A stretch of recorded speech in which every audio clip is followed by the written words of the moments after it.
جب درد حد سے زیادہ بڑھ جاتا ہے تو انسان روتا نہیں، خاموش ہو جاتا ہے۔ کسی انسان کا مکمل خاموش ہو جانا چیخ کر رونے کے برابر ہوتا ہے۔ اور پھر ایک دن میرے لیے ساری محبتیں جاگ اٹھیں گی۔ ضبط کہتا ہے خاموشی میں بسر ہو جائے، درد کی ضد ہے کہ دنیا کو خبر ہو جائے۔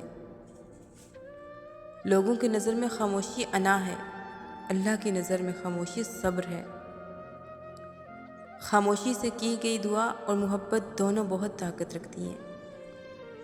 خاموشیاں ہی بہتر ہیں، لفظوں سے لوگ روٹھ جاتے ہیں۔ الفاظ صرف چبھتے ہیں، خاموشیاں مار دیتی ہیں۔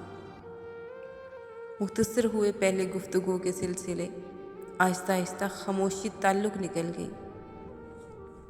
عجیب رشتہ رہا کچھ اس طرح اپنوں سے، نہ نفرتوں کی وجہ ملی نہ محبتوں کا صلہ ملا۔ جو تم ہو گر میں ہو جاؤں تو رو دو گے۔ آپ کی خاموشی صرف آپ کے اپنے سمجھ سکتے ہیں۔ جس کی قدر کی اس قدر بے قدر ہوئے ہم۔ رشتوں کا نہ ہونا اتنا تکلیف دہ نہیں جتنا کہ رشتوں کا ہوتے ہوئے احساس کا مر جانا ہے۔ ایک دن محسوس ہوگا تمہیں میرا ہونا کیا تھا، میرا نہ ہونا کیا ہے۔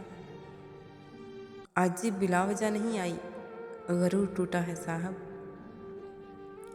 ہر انسان اپنی زبان کے پیچھے چھپا ہوا ہے، اگر اسے سمجھنا ہے تو اسے بولنے دو۔ کچھ باتوں کا جواب صرف خاموشی ہوتی ہے، اور خاموشی بہت خوبصورت جواب ہے۔ اخلاق کا اچھا ہونا خدا سے محبت کی دلیل ہے۔ انسان کو بس ایک بار آزمانا چاہیے، پھر جو اس کا رنگ ہوتا ہے وہی اس کا رنگ ہوتا ہے۔ اس کے بعد وہ آپ کو نہیں، آپ خود کو دھوکہ دے رہے ہوتے ہیں۔ کچھ عجیب ہے یہ دنیا، یہاں جھوٹ سے نہیں سچ بولنے سے رشتے ٹوٹ جاتے ہیں۔